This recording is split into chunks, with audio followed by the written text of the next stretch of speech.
नमस्कार साथियों, स्वागत है आपका अनअकैडमी के इस ऑनलाइन प्लेटफॉर्म पर। Let's crack Rajasthan exams. Rajasthan के जितने भी कंपटीशन एग्जाम हैं उनको अनअकैडमी के साथ फाइट कीजिए।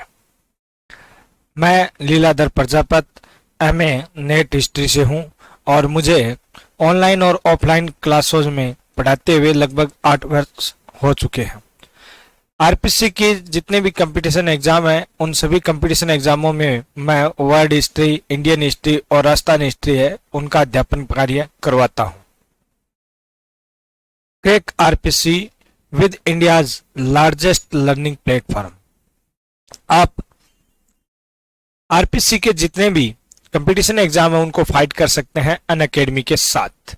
तो चलिए अब देखते हैं कि अनअकैडमी के ऑनलाइन प्लेटफॉर्म पर किस प्रकार से अपने को रजिस्ट्रेशन करना है। सबसे पहले करना क्या होगा, अपने को अनअकैडमी का जो लर्निंग ऐप है यह लर्निंग ऐप इंस्टॉल करना होगा। यहाँ से यह अपने जो प्ले स्टोर है वहां से इंस्टॉल करना है। अपनी जो बेसिक इंफॉर्मेशन है वो देनी है और उसके बाद में आपको कोई जो कोर्स है वह चूज करना है। इस जो लर्निंग ऐप है, इस लर्निंग ऐप पर आपको डेली लाइव क्लासेज है वह मिलेगी और इन लाइव क्लासेज में आप अपने अध्यापक के साथ है वह चैट कर सकते हैं।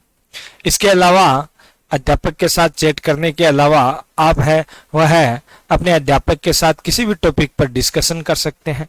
अगर आपके मन में कोई डाउट है उस डाउट को पूछ सकते हैं और आंसर वगैरह भी दे सकते हैं। इस ऐप पर आपको लाइव टेस्ट और लाइव क्यूज की सुविधा है वह प्रदान की जाएगी। इसके अलावा आपको स्ट्रक्चर्ड कोर्स है वह मिलेगा और अनलिमिटेड एसेज और भी बहुत सारी चीजें हैं वो आपको अनअकैडमी के इस प्लेटफॉर्म पर मिलेगी। अगर आप अनअकैडमी के साथ जुड़ना चाहते हो और कोर्स लेना चाहते हो तो देखिए अनअकैडमी के साथ जुड़ने के 12 महीने के जो चार्ज है वह 7,000 रुपये है। परंतु अगर आप लीला 10 यह जो प्रोमो कोड यूज करोगे तो आपको 10% का डिस्काउंट है वह भी मिलेगा। ठीक है। और देखो आजकल आरपीसी की जो एग्जाम है ना वो 12 महीने से ऊपर तक चलती है, तो आप क्या कर सकते हो, 24 महीने का ऑप्शन भी चूज कर सकते हो। 24 महीने के 8,400 रुपए हैं और अगर आप ये प्रोमो कोड यूज करते हो तो आपको 7,560 रुपए देने होंगे 2 साल के। और 2 साल में आप अनअकैडमी के साथ जुड़ करके आरपीसी के जितने भी एग्जाम है उनको फाइट अपन अध्ययन करते हैं राजस्थान के प्रमुख सभ्यता स्थल, जिसमें राजस्थान का जो सबसे प्रमुख या अपन कह सकते हैं पहला जो सभ्यता स्थल है वो है कालीबंगा सभ्यता स्थल। तो देखिए कालीबंगा जो सभ्यता स्थल है, इस कालीबंगा सभ्यता स्थल के बारे में सर्वप्रथम जो जानकारी प्रदान की थी वह किसने दी थी, एलपी टेसीटोरी ने। मतलब यह जो स्थान है यहाँ पर कोई सभ्यता स्थल दबा हुआ है, इस टीले के नीचे कोई सभ्यता स्थल है, इसके बारे में सर्वप्रथम एलपी टेसीटोरी ने बताया था। एलपी टेसीटोरी इनका जो पूरा नाम है वह था लुइजी पियो। लुइजी पियो, लुइजी पियो टेसीटोरी इसका पूरा नाम था। ठीक है ना।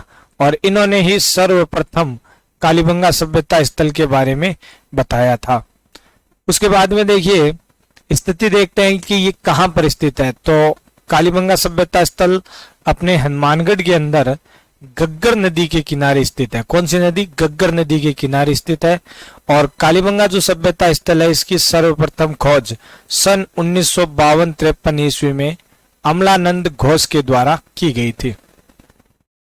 1952-53 में अमलानंद घोष ने कालीबंगा की खोज की तथा इसका जो व्यापक स्तर पर उत्खनन कार्य है, हालांकि उत्खनन कार्य अमलानंद घोष के द्वारा प्रारंभ कर दिया गया था।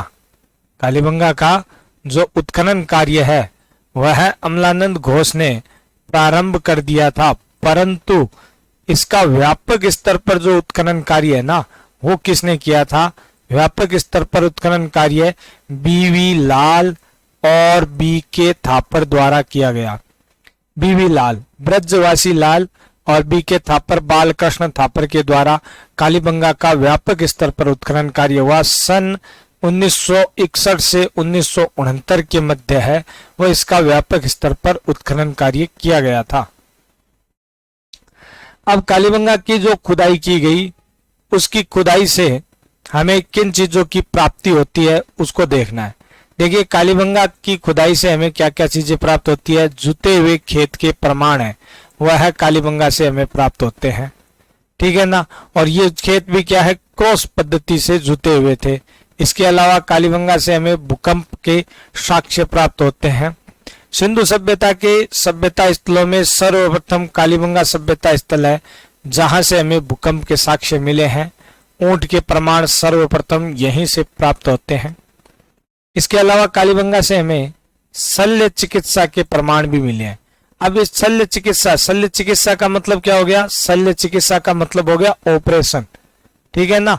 तो ऑपरेशन के प्रमाण कालीबंगा से ही हमें सर्वप्रथम प्राप्त होते हैं। और इसके तहत हमें एक बालक की छिद्रित खोपड़ी प्राप्त हुई है। एक बालक है और उस बालक की एक खोपड़ी मिली जिसकी खोपड़ी के अंदर 6 छेद थे, ठीक है ना। तो एक बालक की छिद्रित खोपड़ी प्राप्त हुई जिसके 6 छेद थे। जब इसका पोस्टमार्टम वगैरह किया गया तो ये पता चला, इस बालक का जब पोस्टमार्टम किया गया तो पता चला कि भैया इसके हाइड्रोस्पोबिया नाम का रोग है, यानी सर गलन, मस्तिष्क गलन नाम का रोग है। और इसी कारण से इसके सर में पानी इकट्ठा होने लग गया, जिसका ऑपरेशन करके यानी शल्य चिकित्सा से उसको निकाला गया।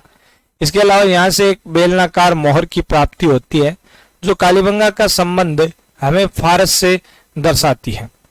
फारस की जो सभ्यता है उससे कालीबंगा का संबंध दर्शाती है। एक फर्श से हमें अलंकृत ईंटों के प्रमाण है वो भी प्राप्त होते हैं। कालीबंगा से एक फर्श है, आंगन है, उससे हमें अलंकृत ईंटें हैं वो प्राप्त हुई है। कालीबंगा से हमें बलि प्रथा के प्रमाण भी प्राप्त होते हैं। बलि प्रथा, अग्निवेदिकाओं के भी प्रमाण प्राप्त होते हैं। अब देखो, कालीबंगा से ये जो अग्निवेदिकाएं मिली है ना, इन्हीं अग्निवेदिकाओं के अंदर है वो हमें बलि प्रथा के प्रमाण प्राप्त होते हैं। इसके अलावा भारत में प्राचीन तंदूर के प्रमाण कालीबंगा से ही मिले हैं। भारत में सबसे प्राचीन सर्वप्रथम जो तंदूर के प्रमाण है वो कालीबंगा से ही मिलते हैं। इसके अलावा कालीबंगा जो है यहाँ से हमें सरसों और चने के प्रमाण भी प्राप्त होते हैं। एक्चुअल में ये जो जुते हुए खेत थे, इन जुते हुए खेतों में जिस फसल की खेती की गई थी वो फसल कोई और नहीं अपितु सरसों व चना था। और कालीबंगा से हमें सरसों व चने के प्रमाण मिले हैं। और इनके साथ साथ कालीबंगा से हमें गेहूं और जौ के साक्ष्य जो है वह भी प्राप्त होते हैं। वैदिक काल में जो जौ है, इस जौ को कहा जाता था भैया यव। जौ को क्या कहा जाता था? यव कहा जाता था। तो कालीबंगा से हमें है वह जौ के साक्ष्य यानी यव के साक्ष्य भी प्राप्त होते हैं। इसके अलावा कालीबंगा से और क्या चीजें मिली है? कालीबंगा से हमें लाल काले मिट्टी के बर्तन हैं वह प्राप्त होते हैं। लाल एवं काले मिट्टी के बर्तन, देखो कालीबंगा मिट्टी के बर्तन या मर्दभांड भी अपन कह सकते हैं, लाल काले मर्दभांड मिले हैं। कालीबंगा से जो मर्दभांड प्राप्त होते हैं वह है मर्दभांड जो मिट्टी के बर्तन है। ये मिट्टी के बर्तन भैया लाल रंग के थे। कैसे थे? लाल रंग के। और इन पर जो चित्रांकन कार्य किया जाता है वह चित्रांकन कार्य हमें किस प्रकार का? काले रंग का चित्रांकन है वो इस पर प्राप्त होता है। तो इस कारण से इनका नाम क्या पड़ गया? लाल काले। तो लाल काले मृदभांडों की प्राप्ति होती है यहाँ से। इसके अलावा कालीबंगा से एक कांस्य दर्पण है उसकी प्राप्ति होती है। कालीबंगा से हाथी दांत का कंगा है वो प्राप्त होता है। इसके अलावा कालीबंगा से हमें मनके एवं सीप के आभूषण प्राप्त होते हैं। तांबे की पिन है वो प्राप्त होती है। इसके अलावा कालीबंगा से हमें कपड़े में लिपटा हुआ एक उस्तरा भी प्राप्त होता है। उस्तरा समझ गए ना? दाढ़ी करने वाला। तो दाढ़ी करने वाला उस्त्रा है वो भी कालीबंगा से हमें प्राप्त होता है। अच्छा, इसके अलावा कालीबंगा से हमें कुमार देवी की प्रतिमाएं भी प्राप्त हुई है। एक सबसे खास बात यह है कि कालीबंगा से हमें कुमार देवी की प्रतिमाएं मिली हैं। सिंधु सभ्यता में मूल रूप से जिसकी पूजा होती थी वह कौन सी देवी थी? वह देवी थी मातृ देवी। कौन सी देवी? मातृ देवी। सिंधु सभ्यता में मातृ देवी की पूजा होती थी, परंतु कालीबंगा जो सभ्यता स्थल है, कालीबंगा सभ्यता स्थल से हमें मातृ देवी के किसी भी प्रकार के प्रमाण प्राप्त नहीं होते हैं। यह सबसे खास बात है कि कालीबंगा से मातृ देवी के प्रमाण है वो प्राप्त नहीं होते हैं, अपितु किसके प्रमाण प्राप्त होते हैं? कुमार देवी के प्रमाण प्राप्त होते हैं। तो इस आधार पर यह कहा जा सकता है कि कालीबंगा के जो लोग हैं वह कालीबंगा के लोग भैया किसकी पूजा करते थे? कालीबंगा के लोग हैं वह मातृ देवी की पूजा करते थे। ठीक है ना? कालीबंगा के लोग किसकी पूजा करते? मातृ देवी की पूजा करते थे। इसके अलावा यहां से एक अंडाकार कब्र की प्राप्ति हुई है और इस अंडाकार कब्र है इसको चिरायु कब्र नाम दिया गया है। माना जाता है यह जो अंडाकार कब्र है वह कालीबंगा के किसी व्यक्ति की न होकर के किसकी मानी गई है? ये किसी विदेशी की मानी गई है। तो किसी विदेशी की अंडाकार कब्र जो है वो भी यहां से प्राप्त होती है। इसके अलावा कालीबंगा से स्वास्तिक का चिन्ह है वो भी प्राप्त होता है। स्वास्तिक का चिन्ह, स्वास्तिक का चिन्ह समझ गए ना? इस प्रकार से जो साखिया होता है ना, उस साखिए को बोलते हैं स्वास्तिक। और स्वास्तिक का ये जो चिन्ह है वह कालीबंगा से प्राप्त होता है। और इसका जो प्रयोग है, स्वास्तिक के चिन्ह का प्रयोग है, वह कालीबंगा के लोग किस लिए करते थे? क्यों करते थे? कालीबंगा के लोग स्वास्तिक के चिन्ह का प्रयोग है वह वास्तु दोष के निवारण के लिए करते थे। कालीबंगा के लोगों द्वारा स्वास्तिक के चिन्ह का प्रयोग किस लिए किया जाता था? वास्तु दोष के निवारण के लिए स्वास्तिक के चिन्ह का प्रयोग किया जाता था। व्याघ्र चित्रित मुद्रा जो है वह भी कालीबंगा से प्राप्त होती है। इसके अलावा कालीबंगा से ताम्र मुद्रा है उसके प्रमाण भी मिले हैं। और देखिए कालीबंगा जो सभ्यता स्थल है यहां से हमें अन्य जानकारी भी मिलती है और वह देखिए सबसे महत्वपूर्ण कालीबंगा का समय 2500 ईसा पूर्व से 1500 ईसा पूर्व तक का जो समय है वह कालीबंगा का समय है। यानी कालीबंगा जो सभ्यता स्थल है, इस कालीबंगा सभ्यता स्थल का जो समय है वह है 2500 ईसा पूर्व से 1500 ईसा पूर्व है। सिंधु सभ्यता का आपने सुन रखा होगा कि भाई सिंधु सभ्यता जो है, इस सिंधु सभ्यता का जो समय है, सिंधु सभ्यता का जो समय है वह है 2350 से 1750 ईसा पूर्व माना गया है। तो वो जो समय है वो पूरी सिंधु सभ्यता का समय है। परंतु कालीबंगा जो सभ्यता स्थल है ना, इस कालीबंगा सभ्यता स्थल का जो समय है वह है 2500 से 1500 ईसा पूर्व तक का है। और ये प्रश्न पीछे आ भी चुका है। कौन से एग्जाम में? महिला पर्यवेक्षक का जो एग्जाम है उसके अंदर ये प्रश्न आ चुका है।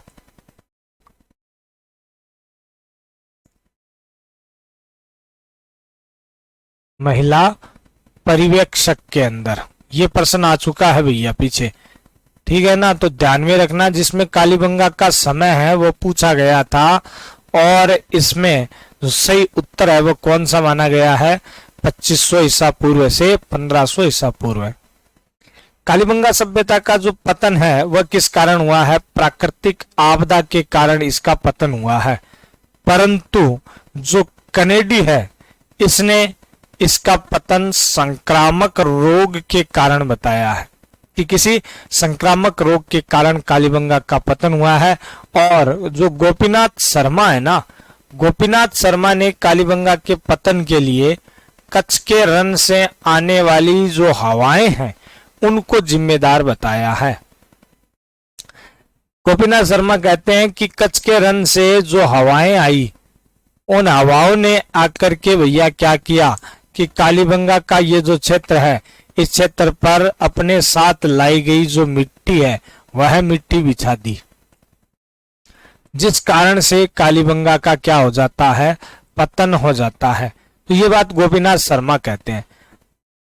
अब देखिए आगे अपन देखते हैं आहड़ सभ्यता स्थल। तो सबसे पहले आहड़ सभ्यता स्थल जो है वह कहां पर स्थित है? उदयपुर के अंदर स्थित है आहड़ सभ्यता स्थल। और उदयपुर के अंदर ये जो आहड़ सभ्यता स्थल है ये यहां पर आयड़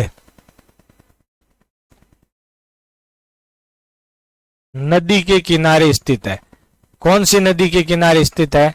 तो आयड़ नदी के किनारे स्थित है।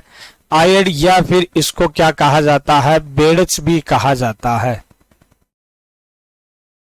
आयड़ या बेड़च जो नदी है उसके किनारे स्थित है ये आहड़ सभ्यता स्थल।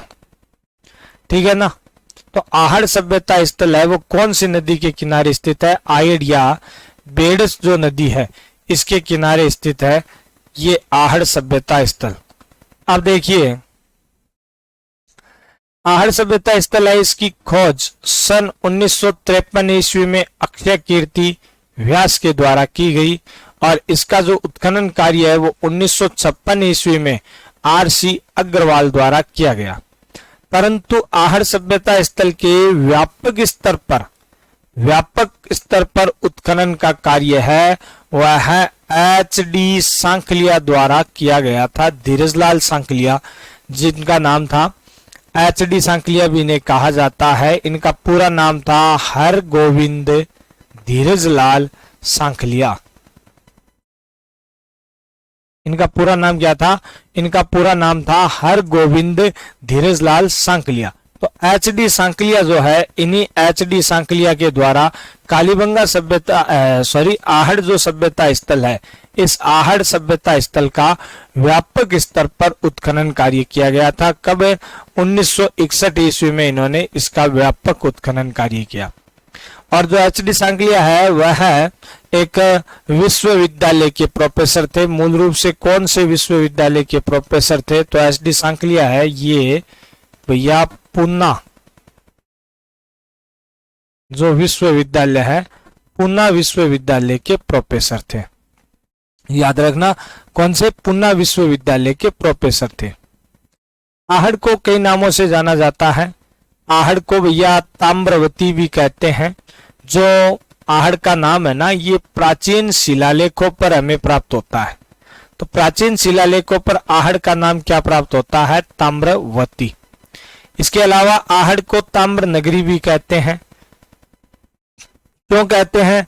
क्योंकि यहां से हमें सर्वाधिक संख्या में ताम्र सामग्री प्राप्त होती है और सर्वाधिक संख्या में ताम्र सामग्री प्राप्त होने के कारण भैया आहड़ को क्या कहते हैं? ताम्र नगरी कहते हैं। इसके अलावा आहड़ को आघाटपुर के नाम से भी संबोधित किया जाता है और 10वीं-11वीं शताब्दी के अंदर इसे आघाटपुर कहते थे। और इसके अलावा इसे स्थानीय लोगों के द्वारा धूलकोट के नाम से भी संबोधित किया जाता है। आहड़ को स्थानीय लोगों के द्वारा किस नाम से संबोधित किया गया है? धूलकोट के नाम से। इसके अलावा आहड़ को जैसे मर्तकों का टीला कहते हैं, इसे बनास नदी घाटी सभ्यता भी कहते हैं और इसके अलावा इसे बनासियन संस्कृति के नाम से भी संबोधित किया जाता है। आहड़ की जो खुदाई हुई, उसकी खुदाई में, आहड़ की खुदाई में हमें कई सामग्रियों की चीजों की प्राप्ति होती है, जिनमें देखिए आहड़ से हमें धूप में सुखाई हुई कच्ची ईंटों से निर्मित मकान है, उनकी प्राप्ति होती है। आहड़ से हमें एक मकान से 6 चूल्हों की प्राप्ति होती है। तो ये आहड़ में किसको दर्शाता है? संयुक्त परिवार को दर्शाता है। संयुक्त परिवार को दर्शाता है। जो एक ही मकान से 6 चूल्हों की प्राप्ति होती है ना, ये दर्शाता है आहड़ में संयुक्त परिवार की जो व्यवस्था है वह विद्यमान थी। ठीक है ना। इसके अलावा आहड़ से 2 मुंह वाला चूल्हा है वो भी प्राप्त होता है। लाल काले मृद भांड, कालीबंगा के समान लाल काले मृद भांड है, उनकी प्राप्ति होती है। इसके अलावा आहड़ से हमें अन्न भंडारण के मृद भांड है वो भी प्राप्त होते हैं। और ये जो अन्न भंडारण के 2 मृद भांड आहड़ से हमें प्राप्त हुए हैं, इनको स्थानीय लोगों के द्वारा गारे एवं काठे के नाम से संबोधित किया जाता है।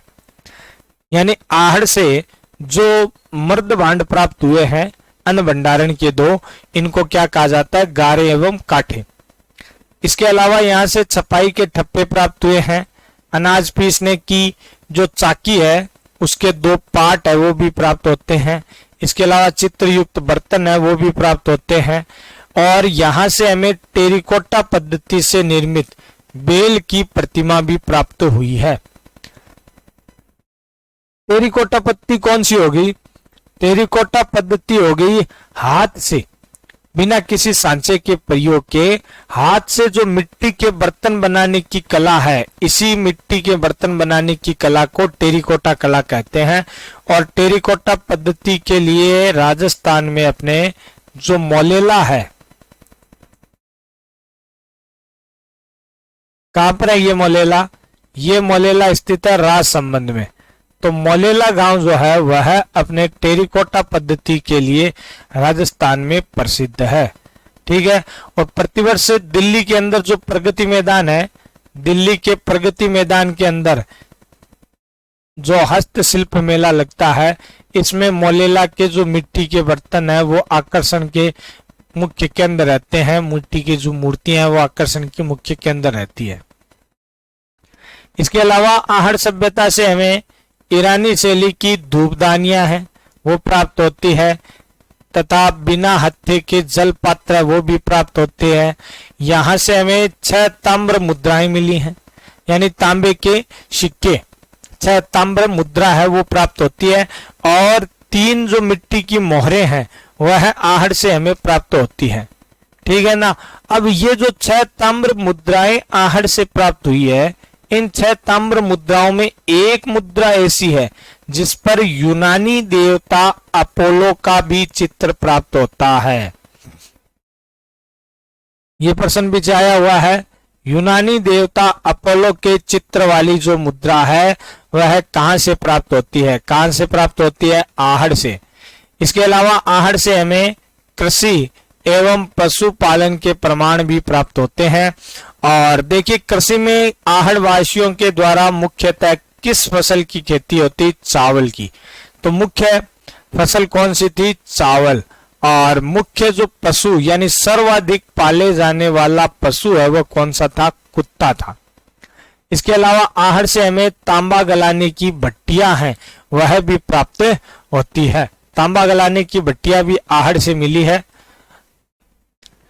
देखिए, आहड़ की एक विशेषता देखते हैं कि आहड़ जो है यह एक ताम्रयुगीन और ग्रामीण सभ्यता है। कौन से युग की सभ्यता है? आहड़। आहड़ एक ताम्रयुगीन सभ्यता है। कालीबंगा जो है वो सिंधु सभ्यता का सभ्यता स्थल है, और सिंधु सभ्यता का सभ्यता स्थल होने के कारण कालीबंगा क्या है? एक कांस्य युगीन सभ्यता स्थल है। परंतु आहड़ है यह एक ताम्रयुगीन सभ्यता स्थल है। और जहां सिंधु सभ्यता का स्थल है तो भैया कालीबंगा क्या है? एक नगरीय सभ्यता है। और आहड़ है यह क्या है? एक ग्रामीण सभ्यता है। आहड़ सभ्यता की समृद्धि का काल 1900 से 1200 ईसा पूर्व आंका गया है, यानी इस टाइम पीरियड में यह अपनी चरम सीमा पर थी। और गोपीनाथ शर्मा के अनुसार पतन की बात करते हैं कि आहड़ सभ्यता है, इस आहड़ सभ्यता का पतन किस कारण से हुआ? तो आयड़ नदी के प्रवाह में परिवर्तन होने के कारण आहड़ सभ्यता का पतन हुआ। आयड़ नदी के प्रवाह में परिवर्तन, प्रवाह में परिवर्तन का मतलब समझ गए ना? प्रवाह में मतलब बहाव में परिवर्तन हो गया। है ना। और इस कारण से बहाव में परिवर्तन भैया, या तो नदी ने क्या किया, अपना रास्ता है वह परिवर्तित कर लिया, या फिर इसने क्या किया कि अपने बहाव में परिवर्तन कर लिया, जैसे कि बहाव का मतलब हो गया सूख गई, या फिर नित्यवाही से बरसाती नदी में परिवर्तित हो गई। तो इस कारण से आहड़ का क्या हो गया, पतन हो गया। अब चलते हैं अपन नेक्स्ट सभ्यता स्थल की ओर, और नेक्स्ट सभ्यता स्थल है अपने गणेश्वर सभ्यता स्थल। ताम्रयुगीन सभ्यताओं में सबसे प्रसिद्ध सभ्यता स्थल रहा है गणेश्वर।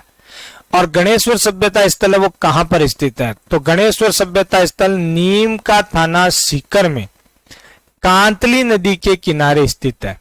कौन सी नदी के किनारे स्थित है, कांतली नदी के किनारे स्थित है। और नीम का थाना सीकर के अंदर जो खंडेला की पहाड़ियां हैं,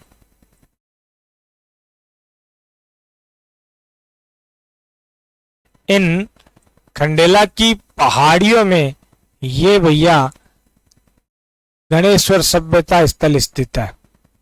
ठीक है ना। नीम का थाना सीकर में जो खंडेला की पहाड़ियां हैं, उन खंडेला की पहाड़ियों में ये सभ्यता स्थल है वो स्थित है। अब देखिए इसकी खोज की बात करते हैं, तो गणेश्वर की खोज 1972 ईस्वी में आरसी अग्रवाल यानी रतन चंद्र अग्रवाल, इन्हें शॉर्ट में एग्जाम में कई बार इस प्रकार से शॉर्ट में नाम आ जाता है, क्या नाम आ जाता है, आरसी अग्रवाल। तो गणेश्वर सभ्यता स्थल है, इसकी खोज 1972 ईस्वी में आरसी अग्रवाल, रतन चंद्र अग्रवाल द्वारा की गई। और गणेश्वर सभ्यता स्थल है, इसका जो उत्खनन कार्य है वह उत्खनन कार्य 1977 ईस्वी में इन्हीं आरसी अग्रवाल के द्वारा किया गया, जिनमें आरसी अग्रवाल का सहयोग किसने किया, विजय कुमार ने किया।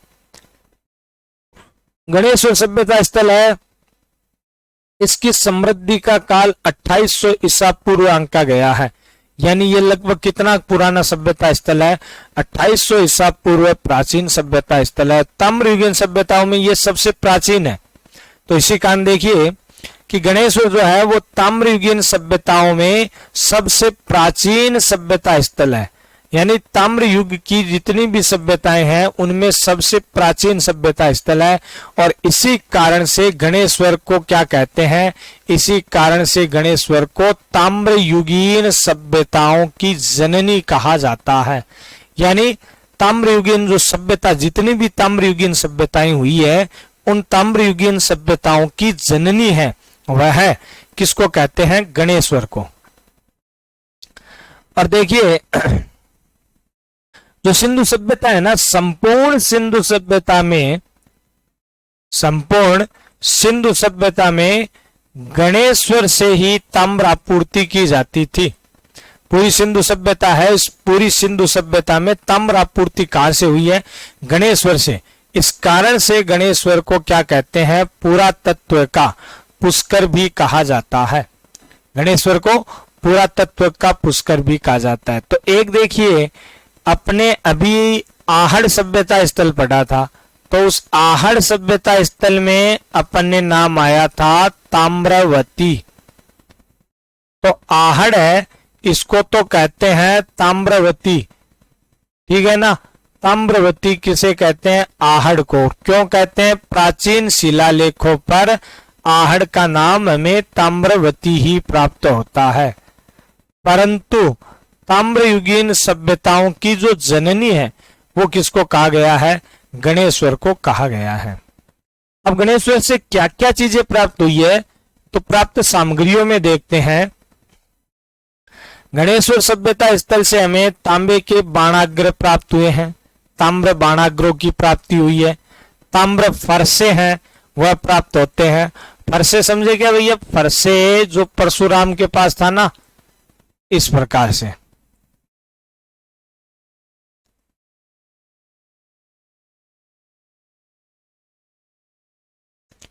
ये होता है फरसा, ठीक है ना। तो ताम्र फरसे की प्राप्ति होती है। इसके अलावा ताम्र कुल्हाड़ियां मिली है, तांबे की सुइयां मिली है, मछली पकड़ने का कांटा है वो भी प्राप्त होता है, ठीक है। और यहां से हमें पत्थर के मकान भी प्राप्त होते हैं, और पत्थर के बांध भी प्राप्त होते हैं। ये देखिए सबसे बड़ी बात है कि गणेश्वर अपने भारत में एकमात्र ऐसा सभ्यता स्थल है या एकमात्र ऐसा स्थान है जहां से हमें पत्थर के बांधों के प्रमाण प्राप्त होते हैं। है ना समझ में बात? तो एकमात्र कौन सा सभ्यता स्थल है जहां से हमें पत्थर के बांधों के प्रमाण मिले हैं? गणेश्वर। इसके अलावा यहां से कपीस वर्णी मर्द भांड यानी मिट्टी के बर्तन मिले हैं। कपीस वर्णी मर्द भांड, कपीस वर्णी का मतलब कौन से रंग का हो गया? कत्थई रंग के मर्द भांड है, उनकी प्राप्ति होती है। अब देखो यहां से हमें ये ताम्र बाणाग्र है, सुइयां है, मछली पकड़ने का कांटा है, ये सब जो चीजें हैं वो किस लिए प्रयुक्त होती है? ये सारी चीजें किसके लिए प्रयुक्त होती है? ये सारी चीजें प्रयुक्त होती है शिकार के लिए, है ना। तो इसका मतलब गणेश्वर में शिकार है, इसका प्रचलन ज्यादा था, है ना। तो भैया ये गणेश्वर की एक प्रमुख विशेषता ही हो गई। क्या विशेषता हो गई गणेश्वर की? कि गणेश्वर के लोग जो है वह शिकार प्रिय थे। और दूसरी बात, गणेश्वर से हमें देखो किसी भी प्रकार की कृषि के प्रमाण प्राप्त नहीं होते हैं ना, तो इस आधार पर कहते हैं कि गणेश्वर से जो है वो कृषि के प्रमाण नहीं मिले और यहाँ के जो लोग हैं वो कृषि से क्या थे? अपरिचित थे। तो गणेश्वर के लोग शिकार प्रिय थे और कृषि कार्य से गणेश्वर के लोग अपरिचित थे। अब इसका पतन जो है वो कैसे होता है? देखिए एक सबसे महत्वपूर्ण बात तो ये है कि कांतली नदी है वो उस समय नित्यवाही नदी थी। यानी यह जो सभ्यता है इस सभ्यता के काल में कांतली नदी क्या थी? एक नित्यवाही नदी थी। और इसका देखो सबसे बड़ा प्रमाण यहां से हमें क्या मिला था? मछली पकड़ने का कांटा प्राप्त हुआ था। गणेश्वर से हमें क्या मिला है? मछली पकड़ने का कांटा है, ये गणेश्वर से प्राप्त होता है। तो गणेश्वर से जो मछली पकड़ने का कांटा प्राप्त होता है उसी आधार पर कहा जाता है कि कांतली नदी उस समय क्या थी? एक नित्यवाही नदी थी, हमेशा बहने वाली नदी थी।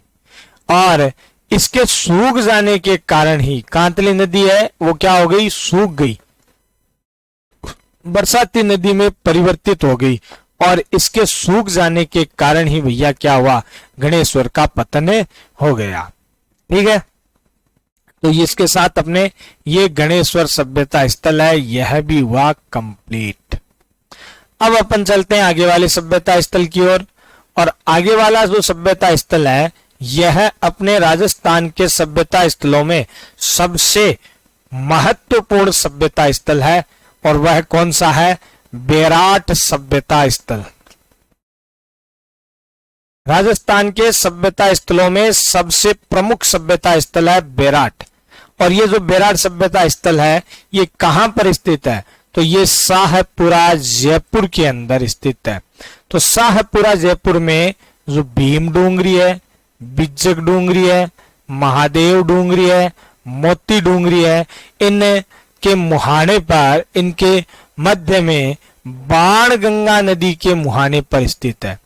यानी ये जो पहाड़ियां हैं इन पहाड़ियों से एक नदी निकलती है और उस नदी का क्या नाम है? बाण गंगा नदी। तो इन पहाड़ियों के मध्य बाण गंगा नदी के किनारे ही स्थित है अपना बेराट सभ्यता स्थल।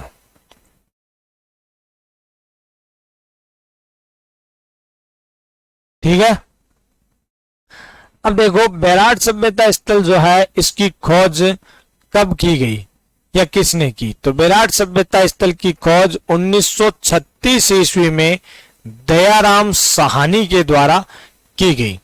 और बेराट सभ्यता स्थल है इसका जो उत्खनन कार्य है वह 1962-63 ईस्वी के अंदर कैलाश दीक्षित और नील रत्न बनर्जी के द्वारा किया गया।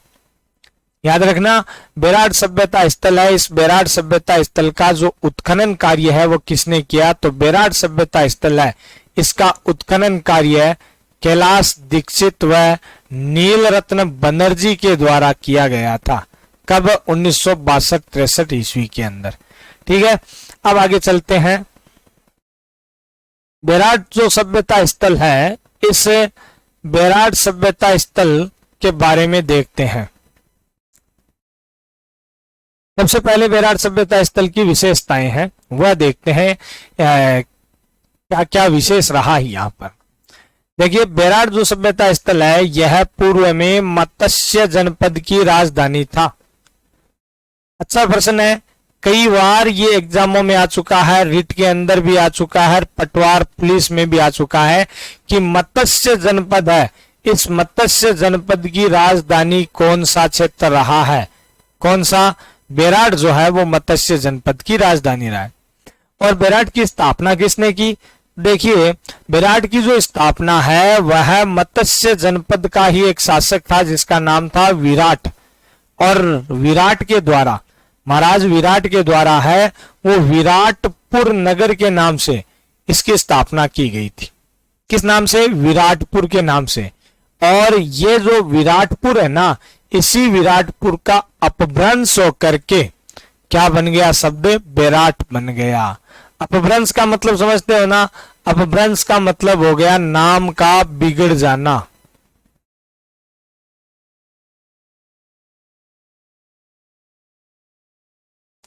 नाम का बिगड़ जाना, ठीक है ना। अपने जैसे राजस्थान के अंदर क्या है, नाम को बिगाड़ने में अपन होशियार होते हैं भैया। तो ये जो विराटपुर था, इसका क्या है, धीरे धीरे उच्चारण में क्या होती है, भिन्नता आ जाती है ना, उसी में को क्या बोलते हैं? अपभ्रंश होना बोलते हैं।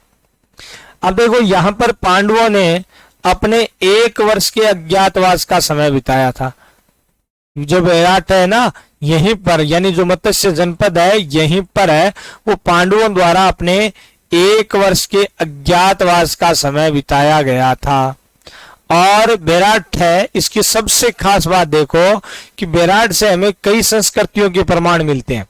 यहां से हमें पाषाण काल से लेकर के मध्य युग तक की सभ्यताओं के प्रमाण प्राप्त होते हैं। पाषाण काल से लेकर मध्य युगीन सभ्यता के प्रमाण बेराट से प्राप्त होते हैं। बेराट का महत्व आपको इस बात से पता चलेगा कि जो डॉक्टर सत्य प्रकाश है, ये एक पुरातात्विक वैज्ञानिक है और इतिहासकार भी रहे हैं।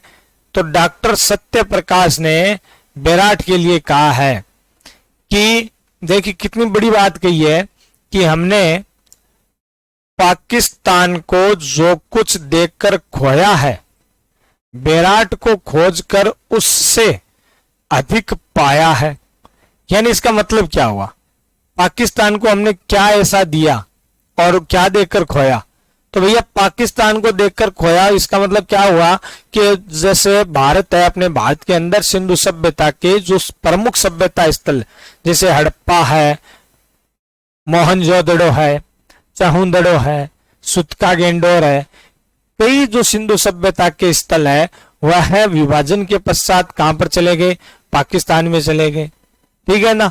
तो विभाजन के बाद वो पाकिस्तान में चले गए, तो वो चीजें हमसे खो गई। तो सत्य प्रकाश जी कहते हैं कि पाकिस्तान को जो कुछ देखकर खोया, बेराट को खोजकर उससे अधिक पाया है। यानी बेराट की खोज के बाद वो क्या है, इसके सामने नगण्य हो गए, मतलब अल्प हो गए, छोटे हो गए। अब देखिए बेराट जो सभ्यता स्थल है, इस बेराट सभ्यता स्थल से हमें क्या क्या चीजें प्राप्त होती है। बेराट सभ्यता स्थल से हमें पाषाण कालीन शैल चित्र है, उनकी प्राप्ति होती है। पाषाण काल के शैल चित्र मतलब चट्टानों पर बने हुए चित्र है, वो यहां से प्राप्त होते हैं। और इसी कारण से भैया बेराट को क्या कहा जाता है? पाषाण कालीन चित्रशाला कहा जाता है। इसके अलावा बेराट से ताम्र सामग्री है वो प्राप्त होती है, ताम्र युग की। बौद्ध सभ्यता के प्रमाण मिलते हैं, मौर्य कालीन संस्कृति के प्रमाण मिलते हैं, और मध्य युगीन यानी मुगल कालीन सभ्यता के प्रमाण है वो भी बेराट से मिलते हैं। तो एक एक करके इनके बारे में देखते हैं, जिनमें सबसे प्रमुख देखो ताम्र सामग्री के प्रमाण यहां से क्या है, ताम्र युगीन सामग्री प्राप्त हुई है।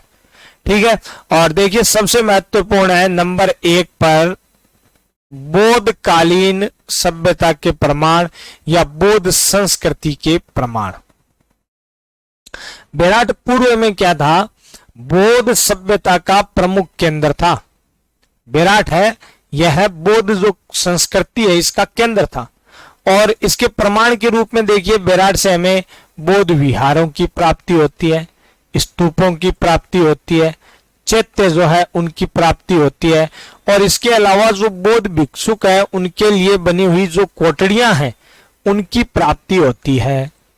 देखिए विहार कौन सा होता है, विहार जहां पर बौद्ध भिक्षुक निवास करते थे, तो बौद्ध भिक्षुकों के निवास स्थान को क्या बोलते थे, विहार बोलते थे। ठीक है ना, बौद्ध भिक्षुकों के निवास स्थान को विहार, और जहां पर ये बौद्ध भिक्षुक पूजा करते थे तो उनके पूजा स्थल है, इस पूजा स्थल को क्या कहा गया है, स्तूप कहा गया है। जो पूजा का जो स्मारक होता है ना उसको स्तूप कहा गया है, और पूजा का जो स्थल है, पूजा का स्मारक जो है वो तो स्तूप है, और पूजा का जो स्थल है ना वो स्थल क्या कहलाता है, वह स्थल, पूजा का स्थल, स्थान जो है वह चैत्य कहलाता है। इसके अलावा बौद्ध भिक्षुकों की कोठड़ियां प्राप्त हुई है। कोठड़ियां किसको कहा गया है, ये जो छोटा कमरा होता है ना उस छोटे कमरे को अपनी राजस्थानी भाषा में, छोटा जो कमरा होता है उस कमरे को क्या बोलते हैं, कोठड़ियां बोलते हैं। इसके अलावा देखिए ये बेराट बौद्ध सभ्यता का केंद्र था, बौद्ध संस्कृति का केंद्र था। इसका प्रमाण देखो एक मिलता है कि जयपुर के शासक थे सवाई राम सिंह द्वितीय, तो जयपुर के शासक सवाई राम सिंह द्वितीय के समय में जो एक किलेदार था कीर्ताजी खंगारोत, और कीर्ताजी खंगारोत है, कीर्ताजी खंगारोत है, इनके द्वारा यहाँ पर खुदाई का कार्य किया गया था। और कीर्ताजी खंगारोत जो है इन्होंने जो यहाँ पर खुदाई का कार्य किया उसमें हमें यहाँ से महात्मा बुद्ध की अस्थियां है वो प्राप्त होती है, बुद्ध की अस्थियां है वो यहां से प्राप्त होती है। ठीक है ना। अच्छा, इसके अलावा देखो इसका सबसे बड़ा प्रमाण है चीनी यात्री जो वेनसांग है उसने, चीनी यात्री वेनसांग ने, वेनसांग जो है इसने अपने यात्रा वृत्तांत, इसके यात्रा वृत्तांत का क्या नाम रहा है, सीयूकी। तो चीनी यात्री वेनसांग ने अपने यात्रा वृत्तांत सीयूकी में बेराट को बौद्ध धर्म का क्या बताया है, मुख्य केंद्र बताया है। ठीक है ना, कि ये बेराट है ये बौद्ध धर्म का मुख्य केंद्र था। और जो वेनसांग है इसने, देखिए बहुत ही अच्छा प्रश्न है, वेनसांग ने बेराट को किस नाम से संबोधित किया है, वेनसांग ने बेराट को पार यात्रा के नाम से संबोधित किया है। याद रखना वेनसांग के द्वारा बेराट को किस नाम से संबोधित किया गया है, तो वेनसांग के द्वारा बेराट को पार यात्रा के नाम से संबोधित किया गया है।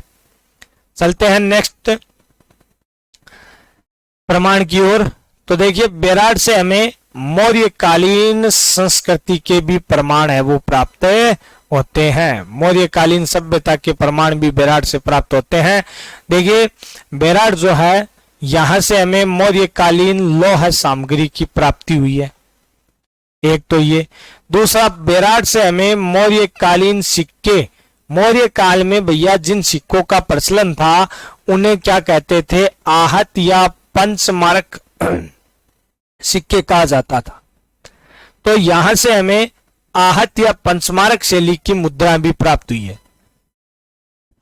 ये तो मौर्य काल की है, और आहत या पंचमारक शैली की ज्यादा नहीं है, 8 जो मुद्राएं हैं वो हमें बेराट से प्राप्त हुई है।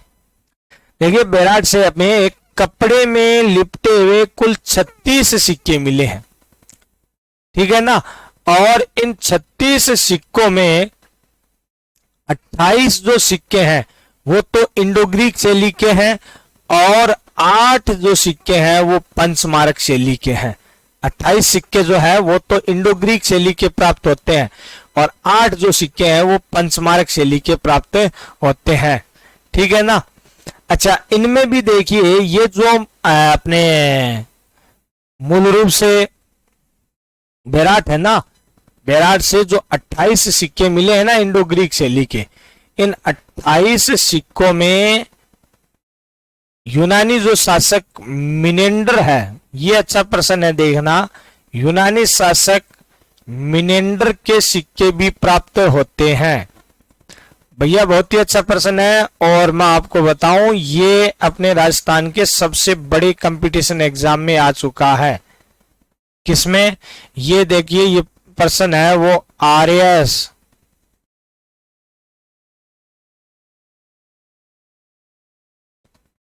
प्री का एग्जाम लगा था 2016 में।